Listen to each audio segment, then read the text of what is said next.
Prinsip umum peningkatan kualitas akhlak. Keberhasilan dan kegagalan pembangunan moral dan akhlak pada sikap dan perilaku muslim yang modern terletak pada pribadi muslim itu sendiri. Apabila moral dan kode etik dijunjung oleh setiap individu, maka tatanan kehidupan tersebut akan mengarah pada kepastian masa depan yang baik. Dan apabila sebaliknya, moral dan kode etik tidak dijunjung, maka keterpurukan dan kemungkinan dari termarginalisasi oleh lingkungan akan terjadi. Pembentukan perilaku muslim yang modern merupakan salah satu cara untuk membantu pembangunan moral dan akhlak setiap pribadi. Makanya di beragam instansi pemerintahan, baik yang formal atau non-formal, ada pemerintahan atau non-pemerintahan, itu banyak ya yang seminar-seminar yang diadakan yang tujuannya adalah untuk meningkatkan kualitas akhlak, ya baik seorang karyawan atau PNS dan lain sebagainya. Ya, di dalam pertemuan-pertemuan ceramah ustadz, ceramah imbauan-imbauan di televisi dan di radio yang untuk membangun masyarakat yang baldatun thayyibatun wa rabbun ghafur, yaitu dihimbau untuk membentuk perilaku-perilaku yang baik, diawali oleh diri sendiri, ya, keluarga, dan seterusnya meningkat kepada masyarakat. Makanya harus memperbaiki diri sendiri, dan kemudian setelah itu baru masyarakat. Kita harus mencontohkan suri teladan yang baik kepada masyarakat. Faktor-faktor pembentuk perilaku itu antara lain ada faktor internal, insting biologis seperti lapar, dorongan makan yang berlebihan dan berlangsung lama akan menimbulkan sifat rakus. Maka sifat itu akan menjadi perilaku tetapnya dan seterusnya. Kemudian kebutuhan psikologis seperti rasa aman, penghargaan, penerimaan, dan aktualisasi diri. Kebutuhan pemikiran yaitu akumulasi informasi yang membentuk cara berpikir, pola pikir, seperti mitos, agama, sebagainya, adat kebiasaan yang berlaku di tengah masyarakat yang membentuk pola pikir seseorang. Dan terkadang itu tidak sesuai dengan ajaran Al-Quran dan hadis. Mesti harus kita pahami faktor internal ini. Ya, kalau seorang berbuat maksiat, apa alasannya? Apakah karena insting biologis, kebutuhan psikologis, kebutuhan pemikiran, atau yang lainnya? Kita harus mencari tahu sehingga kita dalam menyelesaikan problem, masalahnya, dapat menyelesaikan ke akarnya langsung. Ya, yang akan menimbulkan langkah-langkah preventif. Bagaimana suatu perbuatan yang tercela itu tidak terjadi lagi. Dan bagaimana seseorang itu bisa berlaku terpuji dan juga bisa mengembangkan kualitas akhlaknya menjadi lebih terpuji, menjadi lebih baik lagi. Faktor-faktor pembentuk perilaku itu antara lain, ini yang bersifat eksternal. Tadi ada yang eksternal, yaitu lingkungan keluarga. Lingkungan keluarga juga membentuk perilaku seseorang. Pendidikan dari keluarga, ajaran, nasihat, dan bentuk perhatian orang tua kepada anaknya melalui pendidikan dan lain sebagainya juga berpengaruh. Lingkungan sosial di mana kita hidup, lingkungan pendidikan di mana kita kuliah, jenjang pendidikan apa yang kita telah tempuh dan apa pengaruhnya terhadap kita, ya sekolah agama kah atau sekolah umum kah, ya bagaimana pendidikan karakter di dalam sekolah atau kampus yang tentunya dapat membentuk perilaku kita.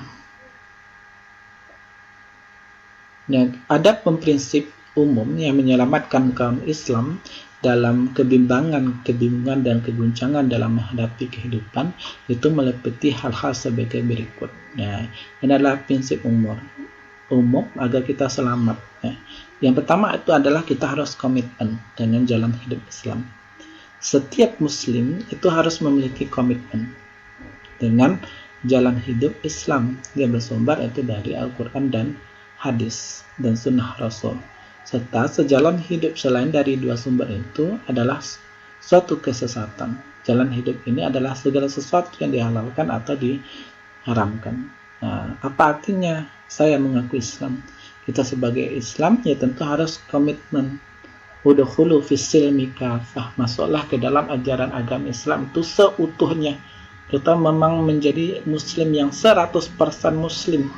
Jangan separuh-paruh, jangan ada sifat munafik di dalam diri kita. Makanya ajaran-ajaran agama baik kecil atau berat ataupun ringan, kita suka atau tidak suka, tetap kita harus menjalankan. Itu bentuk komitmen konsisten kita dalam menjalankan syariat Islam. Komitmen itu dalam beramal. Nah, dari Aisyah radhiyallahu anhu, Rasulullah SAW bersabda, ahabbul a'malu ilallah ta'ala atwamuha wa inna qalla qala wa kanat Aisyah iza amilatil amala lazimathu.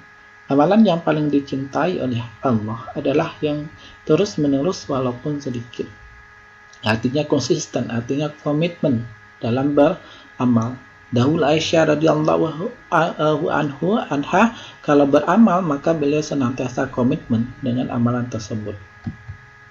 Tetap teguh di saat yang lain itu runtuh, dan berpeganglah kamu semuanya kepada tali agama Allah, dan janganlah kamu bercerai-berai, dan ingatlah akan nikmat Allah kepadamu. Ketika kamu dahulu masa jahiliyah bermusuh-musuhan, maka Allah mempersatukan hatimu, lalu menjadikan kamu karena nikmat Allah orang-orang yang bersaudara.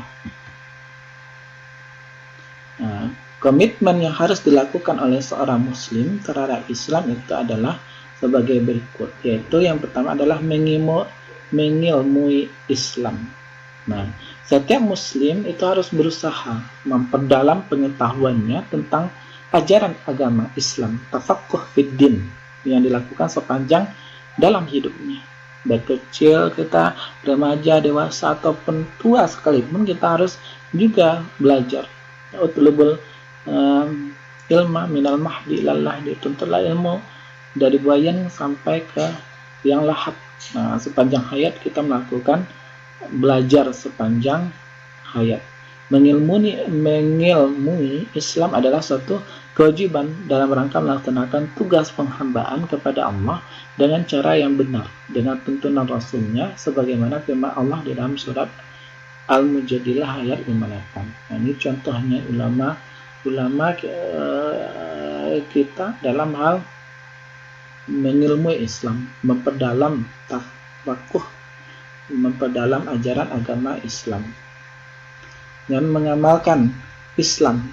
Setiap muslim seharusnya memanfaatkan keimanan dan pemahaman tentang Islam dalam aktivitas amal saleh. Perilaku kesehariannya akan diwarnai oleh keyakinan terhadap Islam.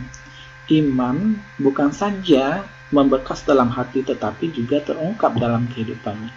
Pengetahuannya tentang Islam tidak berhenti sebagai Islamologi orang yang kita sebagai mahasiswa hanya mempelajari Islam belaka, sebagaimana orientalis, orang barat mempelajari Islam, namun yang kita harus menyatakan itu dalam keadaan sehari-hari. Apa yang kita dapat, ilmu agama yang kita dapat, fikih, akidah, akhlak, ya muamalah, ya harus kita amalkan, praktekkan itu dalam kehidupan sehari-hari. Kabura maqtan indallah taqulu ma la taf'alun. Amat besar kebencian Allah kamu melakukan apa yang tidak kamu kerjakan. Jangan kita seperti orang barat yang mempelajari Islam, orang orientalis ya, orang yang non muslim yang mempelajari Islam, orang barat yang mempelajari Islam hanya sebagai akademik saja. Ya, tidak mendapatkan hidayah.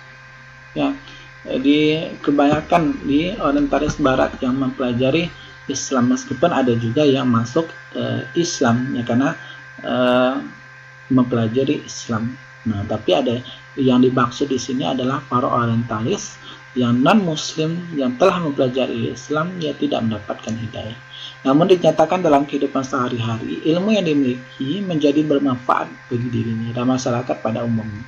Nah, kewajiban mengamalkan syariat Islam itu secara kafah, jadilah Islam itu kafah, B 100% muslim. Jadilah kita 100% muslim dengan cara apa? Mengamalkan ajaran Islam. Kemudian kita harus loyal kepada Allah, Rasulnya, dan Islam. Loyalitas ini dilakukan untuk Allah, Rasulnya, untuk orang-orang saleh, dan nilai-nilai akhlak yang dibawa Islam. Konsekuensinya orang Islam tidak boleh loyal kepada musuh Allah dan kepada selain Allah dan musyrik. Nah, artinya loyal kepada Islam, bukan kepada yang lainnya. Nah, loyalitas muslim sesungguhnya, disampaikan dalam hadis, agama ialah keikhlasan, kesetiaan, dan loyalitas. Kami lalu bertanya, loyalitas kepada siapa ya Rasulullah? Rasulullah pun menjawab, kepada Allah, kepada kitabnya, Al-Quran, kepada Rasulnya, kepada penguasa muslimin, dan kepada rakyat. Ini loyalitas ini dalam bentuk kepatuhan, dalam bentuk komitmen, dalam bentuk pengorbanan, kemudian dalam bentuk ketaatan dan kesetiaan kepada Allah dan Rasulnya, dan kepada para ulama. Dan kemudian selanjutnya itu adalah kesungguhan dalam menjalankan syariat Islam, kesungguhan dalam menjalani kehidupan sesuai dengan syariat. Kesungguhan dalam menjalani kehidupan itu mempunyai dua pengertian, yaitu ijtihad, bersungguh-sungguh dan berusaha dengan mengerahkan segala kemampuan yang ada untuk mencapai suatu tujuan. Seperti ini berjihad dalam pemikiran, dan berjihad dalam hukum dan lain sebagainya. Seperti menuntut ilmu adalah jihad. Man kharaja fi talabil ilmi kana fi sabilillah hatta yarji'a. Siapa yang berpergian untuk menuntut ilmu, maka ia telah berjihad di jalan Allah hingga ia kembali pulang dari menuntut ilmu. Kemudian ada tarku al-hazar, meninggalkan sendah gurau, adalah mengerjakan suatu pekerjaan yang tidak main-main atau sia-sia. Akhirat adalah kehidupan yang sebenarnya, Al-Ankabut ayat 64. Dan tiadalah kehidupan dunia ini melainkan sendah gurau dan main-main saja. La'ibun wa lahwun, wa mal hayatud dunya illa la'ibun wa lahwun, wal akhiratu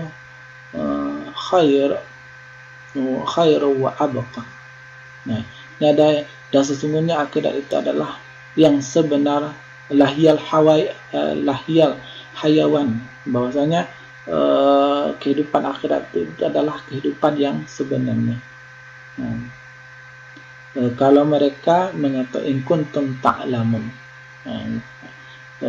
itu Al-Ankabut ayat 64. Silakan dicek kalau seandainya ada yang salah.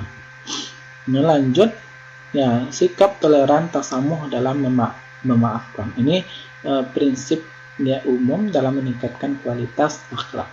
Bagi kaum muslimin, toleransi berarti tidak membela ide atau mazhabnya secara membuka, tetapi mengikuti nama yang ternyata benar. Islam tidak mengajarkan kasar kecuali dalam peperangan dan pertempuran di jalan Allah. Ini gambarannya. Kemudian sikap moderat terhadap orang lain dan segala sesuatu. Moderat adalah pertengahan antara suatu sifat yang kualitas dan kuantitasnya adalah proporsional. Orang yang moderat seperti orang yang berada di antara ifrat dan tafrit, di antara kencang, tasyadud, dan longgar. Allah telah menganugerahkan nikmatnya kepada orang Islam dengan dijadikan ummatan wasatan.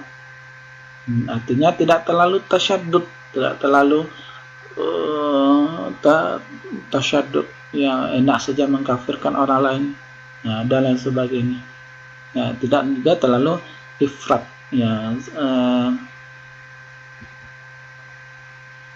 Ini adalah 7 nalar dalam hal moderat. Menghargai beda pendapat itu, kemudian tidak mengabsolutkan diri, tidak mengabsolutkan, menganggap dirinya itu benar sendiri, sambil memutlakkan kesalahan orang lain, yang menyatakan orang, oh itu salah, oh saya benar, oh mazhab ini salah, oh mazhab ini saya benar. Tidak boleh mengabsolutkan diri. yang menganggap hanya dirinya saja yang benar gitu. Kemudian menolak pemaknaan tunggal, mengutamakan keadilan dan maslahat, menghargai beda keyakinan, menolak kekerasan,